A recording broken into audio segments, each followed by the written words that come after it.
Existem palavras que destroem em segundos o que levou anos para construir. Quando meu filho me humilhou na frente de toda a família, perguntando como era me sentir inútil, eu respondi com a única verdade que ele não esperava ouvir. E naquele instante, 30 anos de sacrifício silencioso explodiram como uma bomba no meio da sala. Mas antes de continuar, confira se você já está inscrito no canal e escreva nos comentários. De onde você está assistindo este vídeo? Adoramos saber até onde nossas histórias estão chegando. Meu nome é Helena, tenho 62 anos, sou viúva há 15 anos e fui professora de história por quase 40 anos, antes de me aposentar. Sempre acreditei que a educação transforma vidas, que o conhecimento liberta, que o amor de mãe é incondicional. Mas naquela noite de dezembro de 2023, na festa de Natal que minha nora organizou em seu apartamento luxuoso, aprendi que até o amor mais profundo tem limites. E que o silêncio, quando guardado por tempo demais, pode se transformar em veneno. A festa estava linda, preciso admitir. Luzes pisca-pisca douradas, mesa farta com comidas caras, champanhe francês, convidados elegantes. Minha nora, Patrícia, sempre teve bom gosto para essas coisas. Ela vem de uma família de empresários, gente com dinheiro de verdade, não como eu, que juntei centavo por centavo durante toda a vida. Eu estava sentada num canto da sala, observando meu filho Daniel circular entre os convidados com aquele ar de sucesso que ele cultivava tão bem. Ele estava bonito, meu filho. Terno italiano, relógio suíço, sapatos que custavam mais do que minha aposentadoria de um mês inteiro. Patrícia ao lado dele, deslumbrante num vestido vermelho que provavelmente custou uma fortuna. Eles formavam um casal perfeito, o tipo de casal que aparece em revistas. E ali estava eu, a mãe viúva, com meu vestido simples comprado em promoção, minha bolsa velha, meus sapatos gastos pelo tempo. Não me importava com essas coisas, ou pelo menos era o que eu dizia a mim mesma. O que me importava era que meu filho estava bem, que ele tinha construído uma vida boa, que ele tinha tudo o que eu nunca pude dar quando ele era criança, quando vivíamos naquele apartamento pequeno e escuro, quando eu trabalhava em 2 empregos para pagar suas aulas de inglês, seu cursinho pré-vestibular, seus livros. Mas a verdade é que aquela festa me deixava desconfortável. Eu não conhecia ninguém ali, exceto Daniel e Patrícia. Os outros convidados eram amigos deles, colegas de trabalho dele, a família rica dela. Pessoas que falavam de viagens para a Europa, de negócios, de investimentos. Eu apenas sorria e assentiva, sem ter muito o que contribuir para aquelas conversas. Foi durante o jantar que tudo desmoronou. Estávamos todos sentados à mesa enorme, mais de 20 pessoas. Patrícia havia preparado um peru maravilhoso, acompanhamentos sofisticados, vinhos caros. Eu estava ao lado de uma senhora mais velha, mãe de um dos amigos de Daniel, quando ouvi o pai de Patrícia fazer um brinde. Quero agradecer à minha filha e ao meu genro por essa noite maravilhosa, ele disse, erguendo a taça. Daniel, você é um exemplo de sucesso. Construiu sua carreira do zero, conquistou tudo com seu próprio esforço. É o tipo de homem que qualquer pai gostaria de ter como genro. Do zero. Essas palavras ecoaram na minha cabeça como um sino fúnebre. Do zero. Engoli em seco e baixei os olhos para o prato. Senti um aperto no peito, mas forcei um sorriso. Não era hora de estragar a festa, não era hora de falar a verdade. Mas o pai de Patrícia não tinha terminado. E quero agradecer também a dona Helena, mãe do Daniel. Deve ser muito gratificante ver seu filho tão bem-sucedido, tão independente. Todos os olhares se voltaram para mim. Senti meu rosto esquentar. Abri a boca, não sabendo o que dizer, quando Daniel se levantou, rindo. Minha mãe sempre foi minha maior incentivadora, ele disse, e por um momento meu coração se encheu de esperança. Talvez ele fosse reconhecer tudo. Talvez ele fosse contar a verdade. Mas, sejamos honestos, ela nunca entendeu muito do mundo dos negócios, das finanças. Ela é do tempo antigo, sabe? Daquele tipo de gente que guarda dinheiro no colchão. Risadas educadas ao redor da mesa. Senti como se tivesse levado um tapa na cara. Meu filho estava me ridicularizando na frente de todos aqueles estranhos. E ele ainda não tinha terminado. Na verdade, às vezes eu fico pensando como deve ser difícil para ela.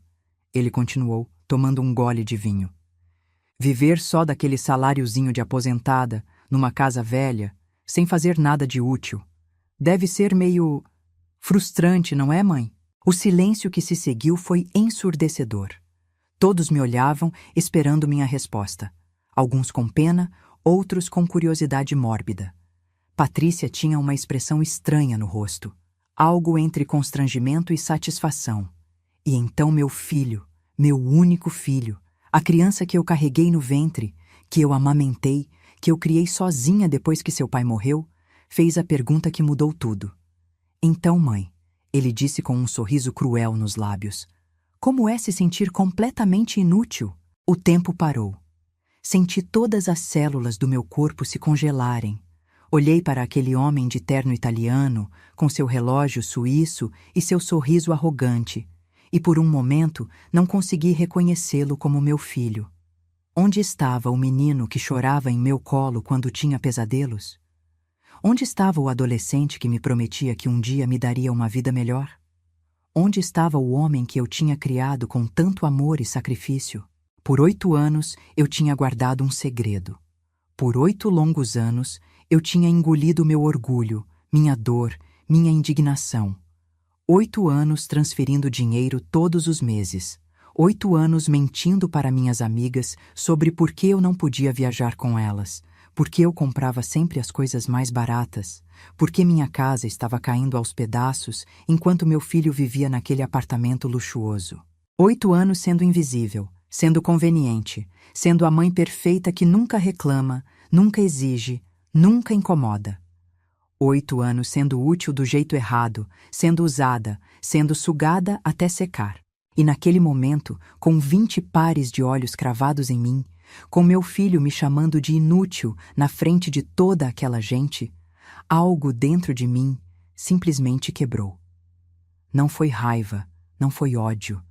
Foi algo mais profundo, mais definitivo. Foi o momento em que eu finalmente enxerguei a verdade que tinha estado fugindo por todos aqueles anos. Meu filho não me amava. Ou pelo menos, não me amava da maneira que eu merecia ser amada. Para ele, eu era apenas uma ferramenta, um recurso a ser usado quando conveniente e descartado quando não fosse mais necessário. Respirei fundo. Minha mão tremeu ao pegar minha taça de vinho. Tomei um gole longo, sentindo o líquido queimar minha garganta. Quando coloquei a taça de volta na mesa, minha mão já não tremia mais. Minha voz saiu firme, clara, sem um pingo de dúvida.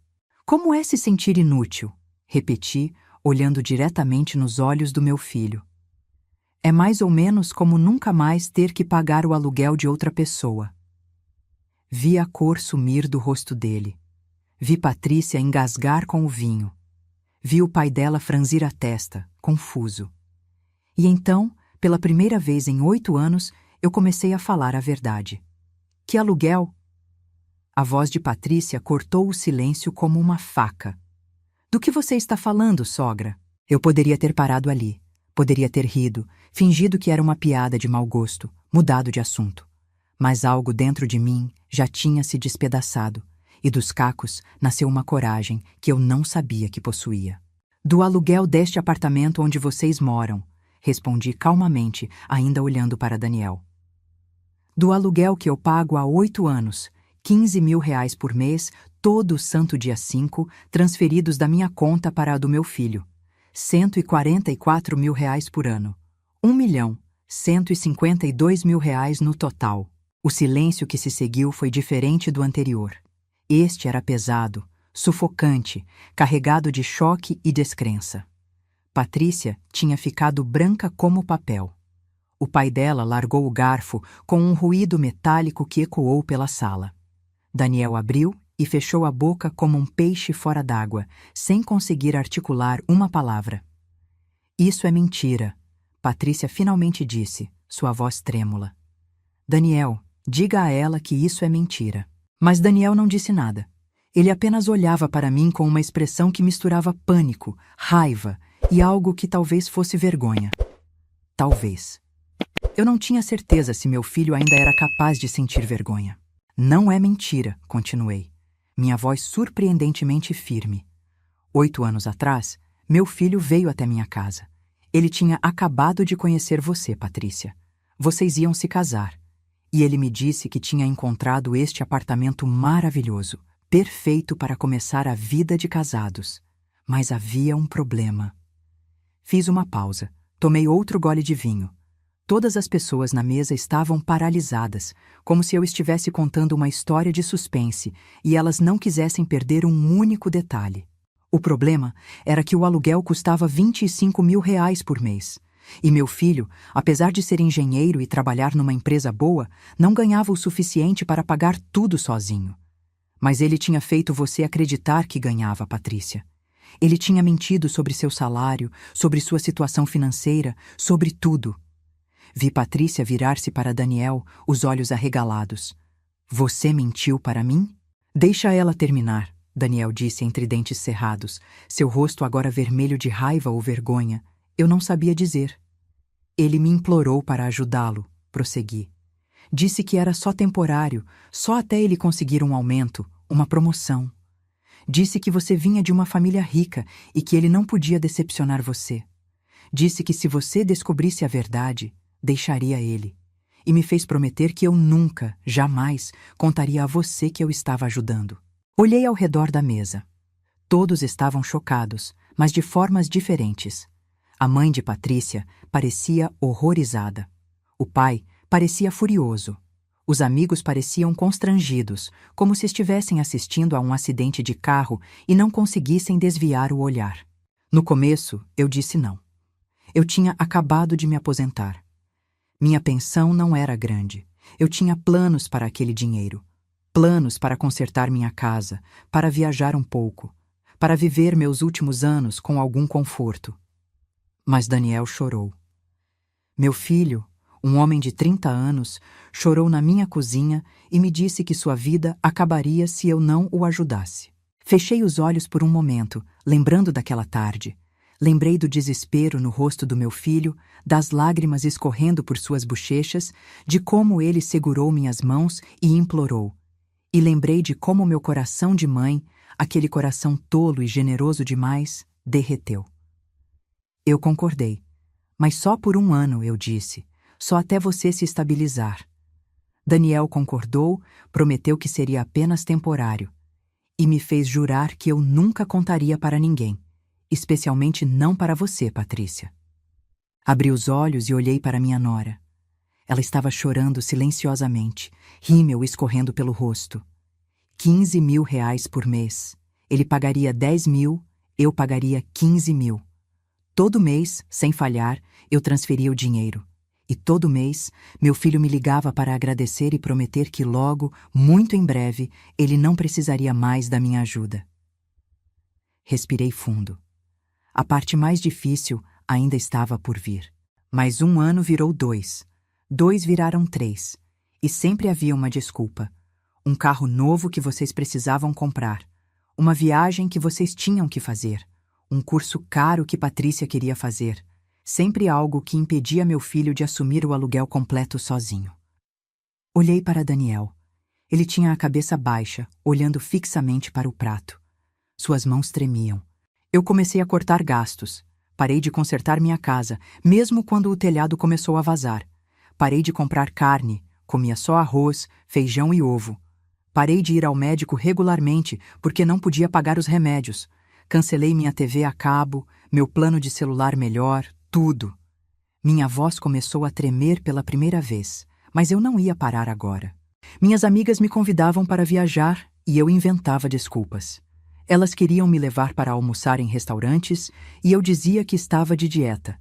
Elas percebiam que eu estava sempre usando as mesmas roupas velhas, que meus sapatos estavam gastos, que eu tinha emagrecido demais. Mas eu mentia. Dizia que estava tudo bem, que era só uma fase de economia. As lágrimas finalmente começaram a cair. Eu as deixei cair livremente, sem vergonha. Enquanto isso, eu via nas redes sociais meu filho e minha nora jantando em restaurantes caros, viajando para a Europa, comprando roupas de grife. Via vocês vivendo uma vida que eu ajudava a pagar, enquanto eu vivia como uma mendiga. Patrícia soluçou alto. Eu não sabia. Eu juro que não sabia. Eu sei que você não sabia, respondi, surpreendendo a mim mesma com a gentileza na minha voz. Meu filho garantiu isso.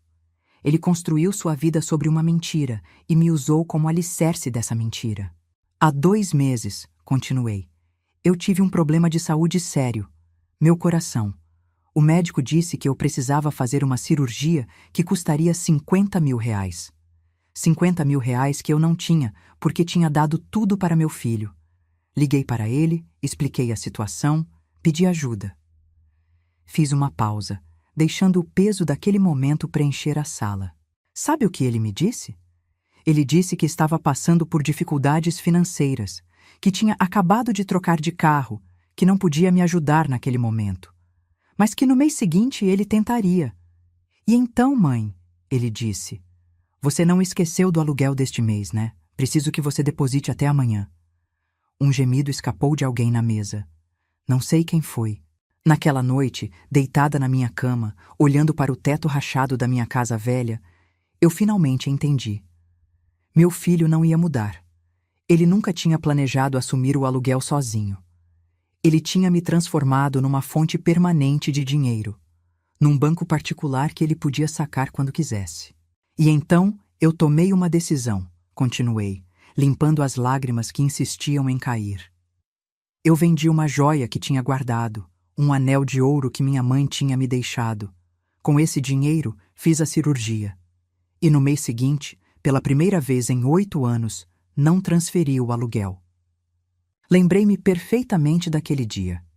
1º de setembro, data em que eu sempre fazia a transferência. Acordei cedo, como de costume, mas em vez de ir ao banco, fiquei em casa. Fiz café, sentei no meu pequeno jardim e simplesmente respirei. Senti-me livre pela primeira vez em anos. Daniel me ligou no dia 3. Estava furioso. Perguntou onde estava o dinheiro. Eu disse que tinha usado para a cirurgia. Ele gritou comigo. Gritou, dizendo que eu era irresponsável, que ele tinha contas a pagar, que eu não podia simplesmente deixar de cumprir minha parte do acordo. O pai de Patrícia bateu na mesa com força, fazendo todos pularem. Acordo? Que tipo de homem faz um acordo desses com a própria mãe? Daniel finalmente encontrou sua voz. Você não entende. Eu estava numa situação difícil. Eu amava a Patrícia e não queria perdê-la. Então você escolheu me perder, eu disse suavemente. Escolheu me sugar até eu não ter mais nada para dar. E quando eu precisei de você pela primeira vez em 8 anos, você me virou as costas. Patrícia estava chorando abertamente agora, com o rosto entre as mãos. Eu nunca pedi para viver acima das nossas condições. Se você tivesse me contado a verdade desde o início, eu teria entendido. Poderíamos ter procurado um apartamento mais barato, ter vivido de forma mais simples. Mas ele não quis correr esse risco, eu disse, porque a imagem era mais importante do que a verdade. A aparência era mais importante do que a integridade. Olhei ao redor da mesa novamente. Os convidados estavam em choque, alguns com lágrimas nos olhos, outros com expressões de descrença. A mãe de Patrícia tinha se levantado e estava abraçando a filha, sussurrando algo em seu ouvido. Depois daquela ligação, continuei minha história, Daniel veio até minha casa. Chegou furioso, exigindo explicações. Me acusou de estar destruindo sua vida, seu casamento. Disse que por minha causa ele não conseguiria pagar o aluguel, que seria despejado, que Patrícia descobriria tudo e o deixaria. Fechei os olhos, lembrando daquela tarde horrível. Meu filho gritando comigo na minha própria sala, apontando o dedo na minha cara, me culpando por tudo. Eu perguntei a ele, e sobre minha saúde? E sobre o fato de que eu quase morri porque não tinha dinheiro para me tratar? Sabe o que ele respondeu? Ele disse, mãe, você é velha, eu ainda tenho uma vida inteira pela frente. Você não pode ser egoísta assim. Ouvi Patrícia ofegar. Vários convidados se entreolharam horrorizados. Egoísta. Eu, que tinha dado tudo por ele. Eu, que tinha trabalhado em 2 empregos para pagar seus estudos. Eu, que tinha vivido como pobre para que ele pudesse viver como rico. Eu era a egoísta. Abri os olhos e encarei meu filho. Ele tinha lágrimas nos olhos agora, mas não sei se eram de arrependimento ou apenas de vergonha por ter sido exposto. Eu disse a ele que não daria mais dinheiro, que ele teria que encontrar uma solução sozinho. E ele me olhou com um ódio que jamais esquecerei e disse: "Então você não é mais minha mãe. Não quero mais ter contato com você." Minha voz quebrou nessa última parte, mas eu forcei as palavras para fora. Durante 2 meses, não tive notícias dele. Não sabia se ele tinha sido despejado, se o casamento tinha acabado, nada. Então, há 3 semanas, recebi um convite para esta festa de Natal. Achei que talvez ele tivesse refletido que quisesse se reconciliar. Olhei ao redor da sala decorada, toda aquela opulência, todo aquele luxo. Mas quando cheguei aqui hoje, entendi que não era sobre reconciliação. Era sobre manter as aparências. Vocês convidaram a mãe pobre para a festa de Natal para parecerem boas pessoas, para mostrarem à família e aos amigos como são generosos, como incluem até a velha deslocada. Levantei-me da cadeira, minhas pernas tremendo, mas me sustentando. E então, quando você me perguntou como é se sentir inútil, Daniel, eu finalmente tive minha resposta. Porque não me sinto inútil. Me sinto livre. Livre da sua manipulação, da sua mentira, da sua ganância. Peguei minha bolsa velha e meu casaco. Durante 8 anos, eu me senti inútil. Inútil porque meu filho só me procurava quando precisava de dinheiro. Inútil porque minha única função era ser um caixa eletrônico. Inútil porque não importava o quanto eu me sacrificava, nunca era suficiente. Mas hoje, neste exato momento, eu me sinto tudo, menos inútil. Comecei a caminhar em direção à porta. Patrícia se levantou de repente. "Sogra, espere. Eu não sabia de nada disso. Por favor, acredite em mim." Parei e me virei para ela. Vi sinceridade em seus olhos vermelhos e inchados. "Eu acredito em você, Patrícia. E sinto muito que você tenha se casado com um homem capaz de mentir tão profundamente para as 2 pessoas que deveriam ser mais importantes para ele, sua mãe e sua esposa." Olhei para Daniel uma última vez. "Espero que você encontre felicidade em toda essa farsa que você construiu. Espero que valha a pena ter vendido sua integridade, sua honestidade e o amor de sua mãe por um apartamento caro e roupas de grife." Ele finalmente falou, sua voz rouca. "Mãe, eu..." "Não," eu o interrompi. "Não diga nada.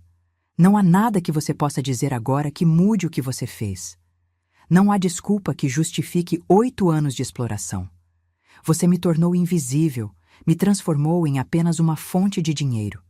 E agora vai ter que viver com as consequências disso." Abri a porta do apartamento. O ar frio da noite de dezembro me atingiu no rosto, mas parecia revigorante, purificador. "Feliz Natal, Daniel, e adeus." Fechei a porta atrás de mim e comecei a descer as escadas. Não esperei pelo elevador. Precisava me mover, precisava sair dali o mais rápido possível antes que as lágrimas que eu estava segurando finalmente transbordassem. Cheguei à rua e finalmente deixei as lágrimas caírem. Não eram lágrimas de arrependimento por ter contado a verdade. Eram lágrimas de luto. Luto pelo filho que eu pensava que tinha criado, pelo relacionamento que pensei que tínhamos, pela ilusão que eu tinha alimentado durante todos aqueles anos. Caminhei sem rumo por alguns quarteirões, deixando as lágrimas molharem meu rosto, não me importando com os olhares curiosos dos passantes. Finalmente, sentei-me num banco de praça sob uma árvore enfeitada com luzes de Natal. Que ironia! Peguei meu celular e liguei para minha melhor amiga, Carmen. Ela atendeu no segundo toque. "Helena, como está a festa?" E então eu desabei. Contei tudo a ela entre soluços, desde o momento em que Daniel me humilhou até minha saída dramática. Carmen me ouviu em silêncio, só fazendo pequenos sons de encorajamento de vez em quando. "Onde você está?" ela perguntou quando terminei. Olhei ao redor. Na Praça da República, acho. Fico aí, estou indo te buscar. 20 minutos depois, o carro velho mais confiável de Carmen parou na frente da praça. Ela desceu e me abraçou forte, sem dizer nada. Às vezes, as melhores amigas sabem que não precisam de palavras. Ela me levou para sua casa, fez chá, me envolveu num cobertor e sentou-se ao meu lado no sofá. Seu marido, seu Joaquim, apareceu brevemente para dizer oi e depois discretamente desapareceu, entendendo que aquele era um momento para mulheres. Você fez a coisa certa, Carmen disse finalmente, segurando minha mão. Então por que dói tanto? Porque você é mãe. E por mais que um filho nos decepcione, por mais que nos machuque, ainda dói. Esse amor não desaparece só porque queremos. Mas, Helena, você precisava fazer isso. Precisava se libertar. Passei a noite na casa de Carmen. Não consegui dormir muito, ficava revirando na cama de hóspedes, repassando cada palavra que tinha dito, cada expressão no rosto de Daniel, o choque nos olhos de Patrícia. Por volta das 3 da manhã, meu celular vibrou. Uma mensagem de um número desconhecido. Senhora Helena, aqui é Marina, mãe da Patrícia. Por favor, podemos conversar amanhã? Preciso falar com a senhora. Fiquei olhando para a mensagem por um longo tempo antes de responder um simples sim. No dia seguinte, acordei com os olhos inchados e um peso enorme no peito. Carmen fez um café da manhã reforçado e insistiu que eu comesse, mesmo sem fome. Você vai precisar de energia para o que está por vir, ela disse sabiamente. Marina marcou de me encontrar num café tranquilo, perto da minha casa, às 10 da manhã. Cheguei alguns minutos antes e a vi já sentada numa mesa do canto, 2 xícaras de café à sua frente. Ela se levantou quando me viu e, para minha surpresa, me abraçou. Sinto muito, ela disse quando nos sentamos. Sinto muito por tudo que você passou. E sinto ainda mais porque, de certa forma, sinto que minha família contribuiu para isso. Franzi a testa, confusa. Marina suspirou profundamente. Verá, quando Patrícia começou a namorar seu filho, ela nos contou que ele era um engenheiro bem-sucedido, que ganhava muito bem. Nós somos uma família com posses, e eu acho que, inconscientemente, criamos certas expectativas. Comentários sobre o apartamento bonito que eles deveriam ter, sobre como seria bom se eles viajassem para a Europa conosco, esse tipo de coisa. Ela mexeu seu café nervosamente. Não estou dizendo que isso justifica o que Daniel fez. De jeito nenhum. Mas acho que ele sentiu uma pressão enorme para corresponder a um padrão que não podia sustentar. E em vez de ser honesto, ele mentiu. E pior, fez você pagar pelo preço da mentira dele. Onde está ele agora? Perguntei, minha voz saindo mais baixa do que eu pretendia. Em casa, com Patrícia. Eles passaram a noite toda conversando. Ou melhor, discutindo. Patrícia está devastada. Não só pela mentira sobre o dinheiro, mas pela mentira sobre tudo. O salário dele, as contas, toda a fundação do casamento deles era uma farsa. Marina pegou minha mão sobre a mesa. Helena, Patrícia quer se desculpar pessoalmente com você. Ela quer que saiba que se tivesse sabido, jamais teria permitido isso. Ela está furiosa com Daniel. Está questionando tudo sobre o relacionamento deles. Ela vai se separar dele? A pergunta saiu antes que eu pudesse pensar melhor. Não sei. Honestamente, não sei. Meu marido quer que ela se separe imediatamente. Eu acho que ela precisa de tempo para processar tudo isso. Ficamos em silêncio por um momento. Sabe o que mais me magoa? Eu finalmente disse. Não é o dinheiro. Dinheiro vai e vem. É o fato de que meu filho foi capaz de me ver sofrendo, de me ver definhar, de saber que eu estava sacrificando tudo por ele e ainda assim continuar pedindo mais. Isso é o que me quebra. Marina apertou minha mão. Daniel também está mal.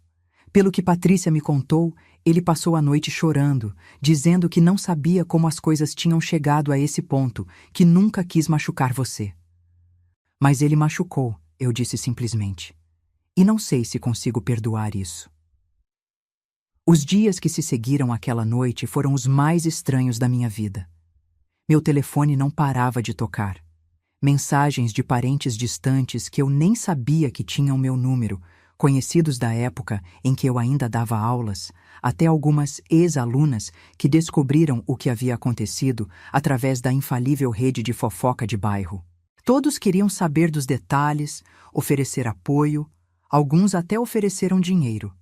Eu agradecia educadamente, mas recusava. Não queria caridade. Queria apenas paz. Daniel tentou me ligar no terceiro dia. Vi o nome dele na tela do celular e minha primeira reação foi atender. Minha mão já estava se movendo em direção ao botão quando Carmen, que estava sentada ao meu lado, segurou meu pulso. Você tem certeza de que está pronta para falar com ele? Não estava. Deixei a chamada cair. Ele tentou mais 3 vezes naquele dia.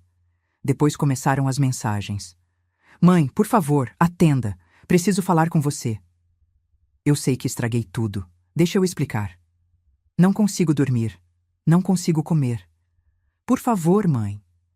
Cada mensagem era como uma facada no coração, mas eu permanecia firme. Não estava pronta. Talvez nunca estivesse. Patrícia também me procurou. Diferente de Daniel, ela respeitou meu espaço. Mandou uma única mensagem longa. Sogra Helena, não tenho palavras para expressar minha vergonha e meu arrependimento por ter sido cúmplice, mesmo que inconscientemente, do que você passou.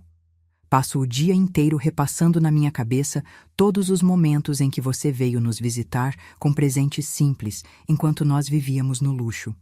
Todas as vezes que você recusou nossos convites para jantar, fora dizendo que estava de dieta. Todos os sinais que eu deveria ter notado, mas não notei porque estava cega pela vida confortável que pensava que meu marido estava me proporcionando. Quando você estiver pronta, gostaria muito de conversar. Mas entendo se nunca quiser me ver novamente.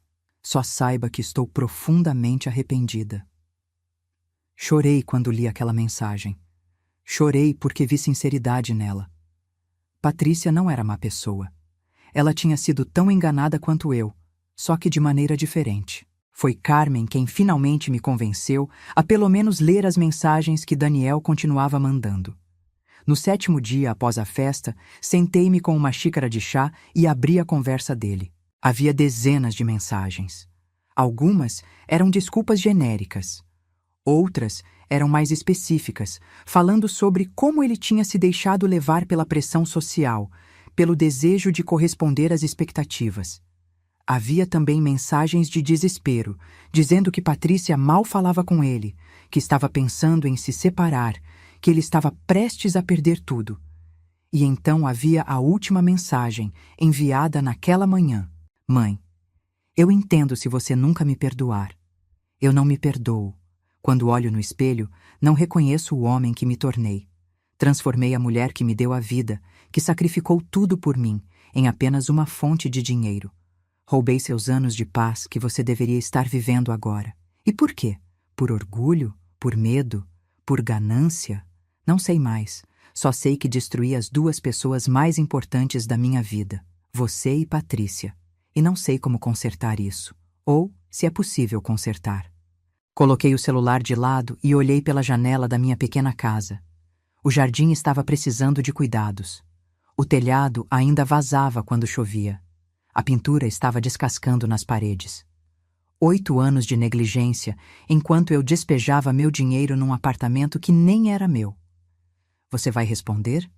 Carmen perguntou suavemente. Não sei. Parte de mim quer. Parte de mim quer ouvir o que ele tem a dizer. Quer acreditar que ele realmente está arrependido. Mas outra parte tem medo de que seja só manipulação de novo, Carmen completou. Medo de que assim que você perdoar, tudo volte a ser como antes. Exatamente. Naquela noite, enquanto estava deitada na cama, pensando em tudo, ouvi meu portão rangendo. Estranhei porque era quase meia-noite. Levantei, coloquei um roupão e fui até a janela. Era Daniel. Ele estava sentado no degrau da minha varanda, a cabeça entre as mãos. Não estava tentando entrar. Não estava batendo na porta. Só estava sentado ali, no frio da noite, esperando sabe-se lá o quê. Fiquei observando por um longo tempo. Ele estava diferente. Mais magro, o cabelo despenteado, as roupas simples em vez dos ternos caros. Será que era real? Será que ele realmente tinha mudado? Ou era apenas mais um truque?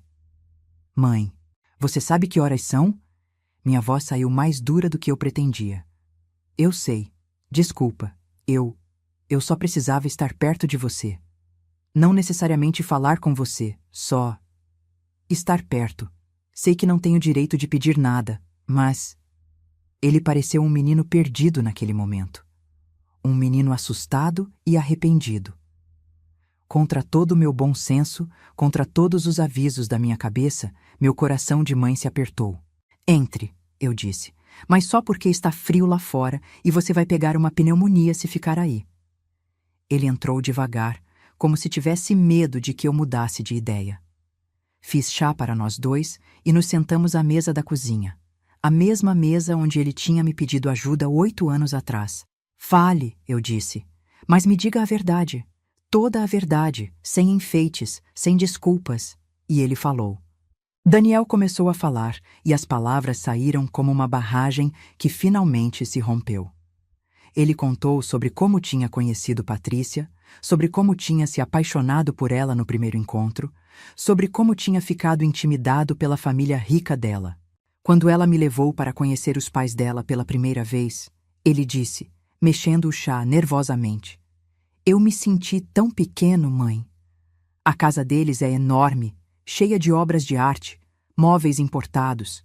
O pai dela começou a fazer perguntas sobre minha carreira, meus planos futuros, meus investimentos. E eu exagerei. Disse que ganhava mais do que realmente ganhava. Disse que tinha investimentos que não tinha. Criei uma versão melhorada de mim mesmo. Eu só escutava sem interromper. No começo parecia inofensivo. Só uma mentirinha aqui e ali para impressionar. Mas então, Patrícia começou a fazer planos baseados naquela mentira. Queria morar num apartamento legal, viajar para lugares bonitos, jantar em restaurantes caros, e eu não conseguia dizer não. Não conseguia decepcionar ela. Então você escolheu me decepcionar em vez disso, eu disse calmamente. Ele baixou a cabeça. Sim, e é isso que me mata por dentro agora. Eu escolhi a opinião de estranhos, a aprovação de pessoas que nem sequer importavam, acima de você. Acima da mulher que me criou sozinha, que trabalhou em 2 empregos para me dar uma boa educação, que nunca me deixou faltar nada. As lágrimas começaram a cair pelo rosto dele. Lágrimas verdadeiras, não as lágrimas manipuladoras que eu tinha visto tantas vezes antes. Quando pedi sua ajuda com o aluguel naquela primeira vez, eu realmente achei que seria temporário. Juro, mãe, eu tinha um plano. Ia pedir um aumento, ia trabalhar mais, ia encontrar uma forma de assumir tudo sozinho. Mas então ficou fácil demais, eu completei. Ficou cômodo demais ter esse dinheiro garantido todo mês. Sim, ele sussurrou. E eu fui me afundando cada vez mais na mentira. Cada mês que passava, ficava mais difícil admitir a verdade. Para Patrícia, para os pais dela, para mim mesmo. Eu tinha construído toda uma identidade falsa e não sabia como sair dela sem perder tudo. Tomei um gole do meu chá, deixando o líquido quente aquecer minha garganta antes de falar. E quando eu precisei de você? Quando eu te liguei desesperada, dizendo que precisava fazer uma cirurgia de coração, o que você fez? Ele soluçou. Eu te abandonei.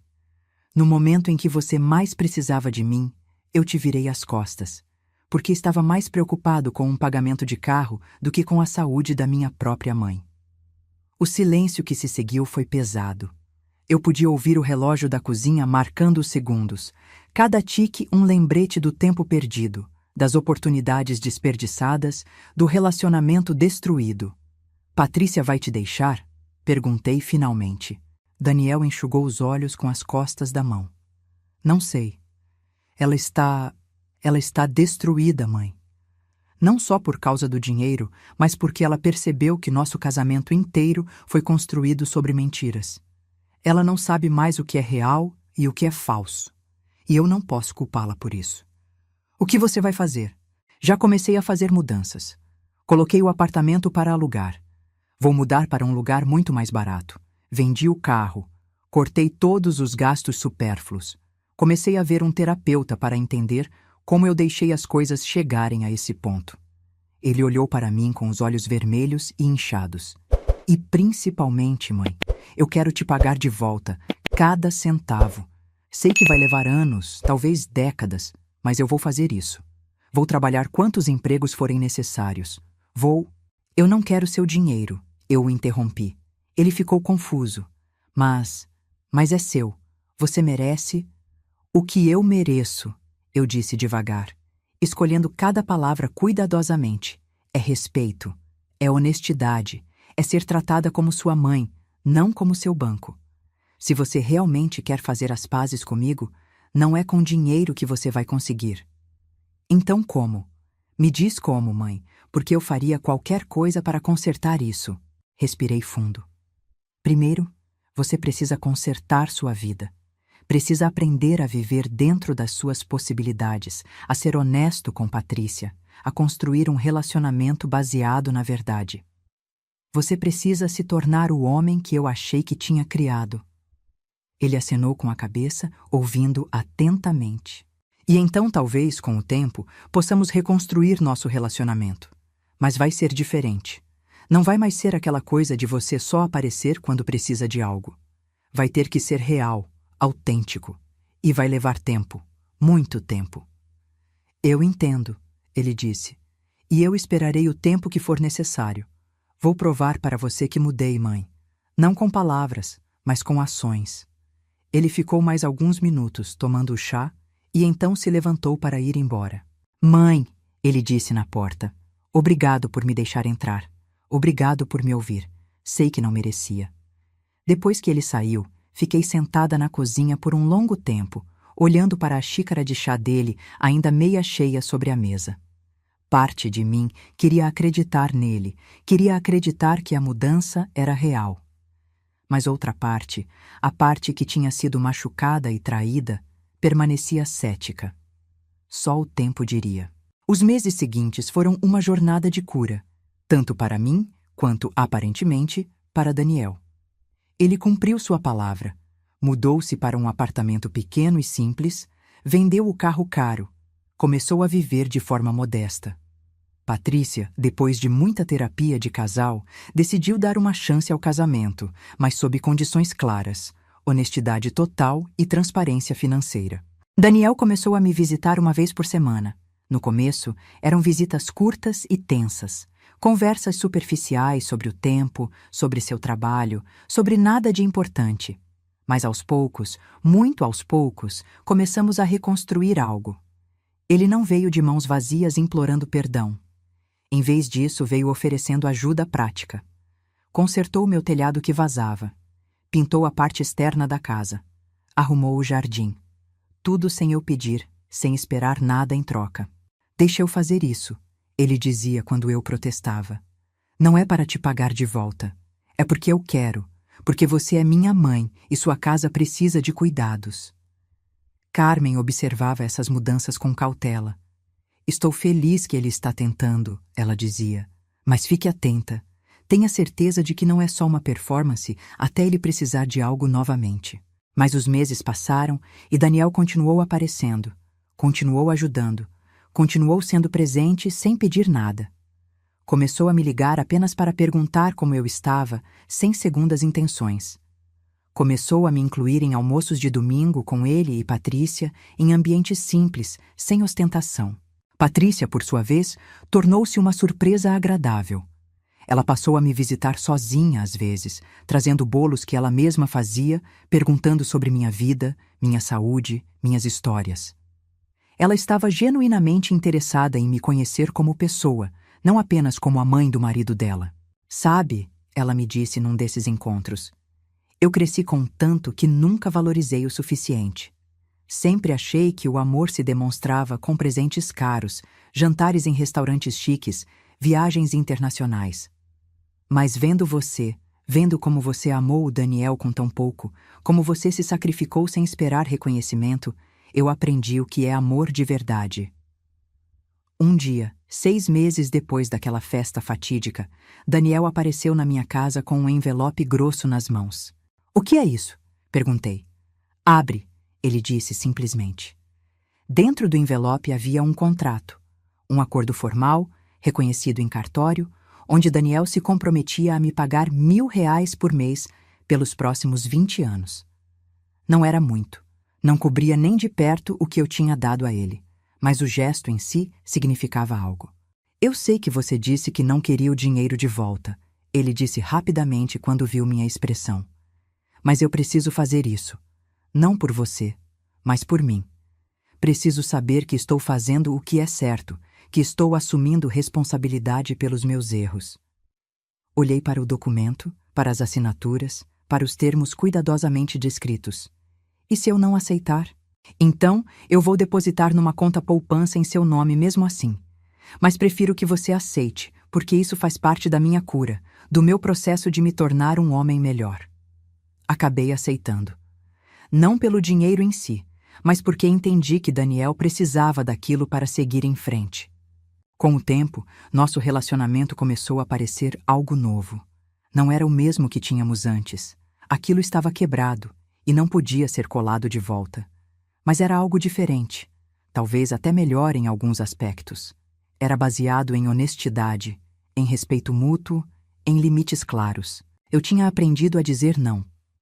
Quando Daniel sugeria algo que eu não queria fazer, eu simplesmente recusava, sem culpa. Quando ele oferecia ajuda que eu não precisava, eu agradecia, mas dispensava. Eu tinha recuperado minha voz, minha autonomia, meu senso de valor próprio. E ele tinha aprendido a respeitar isso. Tinha aprendido que eu não era uma extensão dele, não era uma ferramenta para ser usada. Eu era uma pessoa completa, com minhas próprias necessidades, desejos e limites. 1 ano após a festa, recebi um convite. Era para um jantar, na casa simples que Daniel e Patrícia agora moravam. Um jantar de agradecimento, dizia o cartão, para celebrar 1 ano de honestidade e recomeços. Fui, e foi uma noite linda, simples, com comida caseira, conversas sinceras, risadas genuínas. Patrícia tinha cozinhado, Daniel tinha ajudado e eles tinham convidado apenas pessoas próximas. Eu, Carmen e seu marido, os pais de Patrícia. No final da noite, Daniel pediu a atenção de todos. "Quero fazer um brinde", ele disse, erguendo seu copo de vinho barato. Há 1 ano, eu era um homem perdido, vivendo uma mentira, machucando as pessoas que mais amava. Hoje, sou um homem diferente, não perfeito. Ainda tenho muito a aprender, muito a crescer. Mas sou honesto, sou real, e devo isso principalmente a uma pessoa. Ele olhou para mim. "Mãe, você poderia ter simplesmente me cortado da sua vida. Poderia ter me odiado para sempre. Ninguém te culparia por isso. Mas você me deu uma chance de me redimir. Você me mostrou que o amor verdadeiro não significa aceitar tudo, mas sim ter coragem de estabelecer limites, de exigir respeito, de se valorizar." Lágrimas começaram a rolar pelo meu rosto. "Você me ensinou que ser uma boa mãe não é sobre sacrifício sem fim. É sobre ensinar seu filho a ser um bom ser humano. E eu prometo, todos os dias pelo resto da minha vida, vou me esforçar para ser o filho que você merece."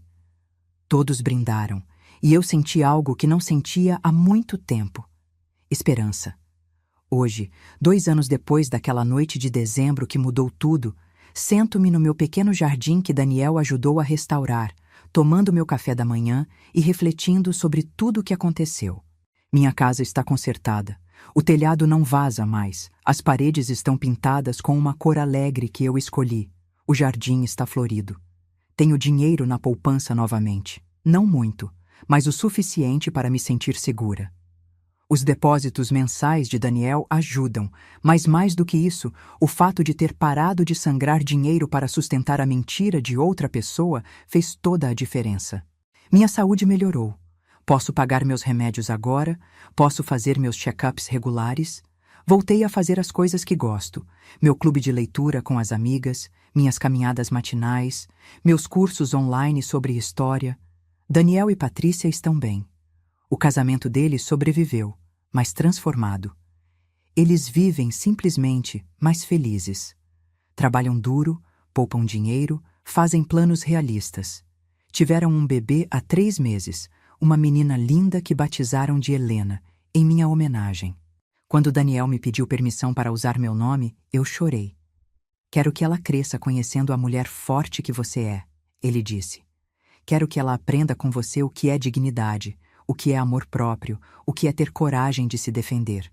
Ser avó tem sido uma experiência maravilhosa, mas é diferente de como costumava ser quando Daniel era criança.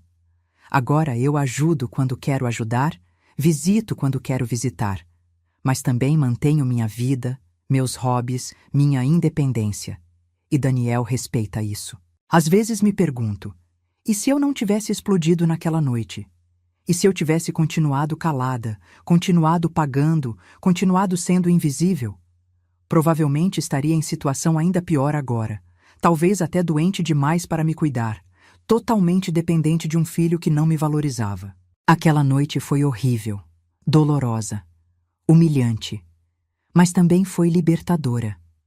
Foi o momento em que eu recuperei minha voz, minha dignidade, meu senso de valor próprio. Foi o momento em que eu parei de ser uma mártir e me tornei uma pessoa completa. Aprendi lições valiosas nesses anos. Aprendi que amar alguém não significa aceitar tudo deles. Aprendi que estabelecer limites não é egoísmo, é amor próprio. Aprendi que, às vezes, o maior presente que você pode dar a alguém é deixá-los enfrentar as consequências de suas ações. Aprendi que nunca é tarde para recomeçar. Aos 62 anos, muitas pessoas acham que a vida já foi, que só resta esperar o fim. Mas eu descobri que ainda havia tanto para viver, tanto para descobrir sobre mim mesma, tanto para aproveitar. Também aprendi sobre perdão. Não o perdão fácil, que vem rápido e sem mudanças reais, mas o perdão verdadeiro, que vem depois da dor, depois do arrependimento genuíno, depois de mudanças concretas e sustentadas. Perdoei Daniel, mas num relacionamento completamente novo, com regras diferentes, com respeito mútuo, e aprendi que a maior traição não foi meu filho ter me pedido dinheiro, mas sim eu ter me traído ao aceitar ser tratada como algo menor do que eu era. Por anos, eu mesma tinha me tornado invisível, tinha me diminuído, tinha aceitado migalhas de atenção e afeto. A história que estou compartilhando com vocês não é só sobre um filho que explorou sua mãe. É sobre uma mulher que precisou tocar o fundo do poço para redescobrir seu valor. É sobre perda e reconstrução. É sobre como as coisas mais difíceis da vida às vezes nos ensinam as lições mais importantes. Se você está me ouvindo e se identifica com minha história, se você também está se sacrificando demais, se anulando, aceitando menos do que merece, seja de um filho, de um parceiro, de um amigo, de qualquer pessoa, eu quero que você saiba, você merece mais. Você merece respeito. Você merece ser visto, ouvido, valorizado. Estabelecer limites não faz de você uma pessoa má. Dizer não não faz de você egoísta. Cuidar de si mesmo não faz de você uma mãe ruim ou uma pessoa ruim. Na verdade, é exatamente o oposto. Quando você se respeita, você ensina os outros a te respeitarem. Quando você se valoriza, você mostra aos outros que você tem valor.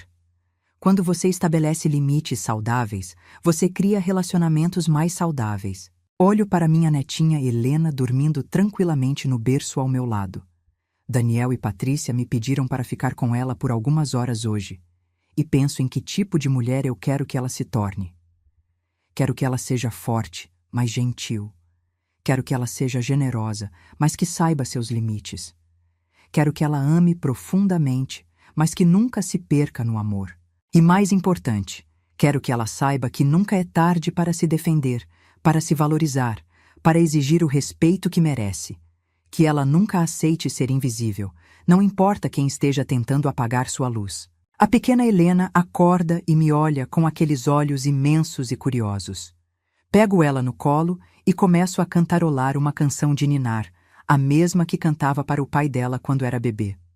Mas desta vez é diferente. Desta vez eu canto sabendo quem eu sou, sabendo meu valor, sabendo que nunca mais vou permitir que alguém me torne invisível. E enquanto a embalo suavemente, sussurro para ela: você vai crescer sabendo que é especial, que tem valor, que merece ser tratada com dignidade. Sua avó vai se certificar disso. Esta é minha história. Uma história de dor, mas também de cura. De exploração, mas também de libertação. De silêncio, mas finalmente de voz. E se ela tocou seu coração de alguma forma, se fez você refletir sobre sua própria vida, seus próprios relacionamentos, então valeu a pena compartilhar. Porque no final, todos merecemos ser vistos, todos merecemos ser valorizados, todos merecemos ser livres. Agora, se você gostou dessa história, clica em se inscrever e me diz nos comentários qual parte te deixou de queixo caído. Ah, e não esqueça de se tornar membro para ter acesso a vídeos exclusivos que não posto aqui. Te espero lá.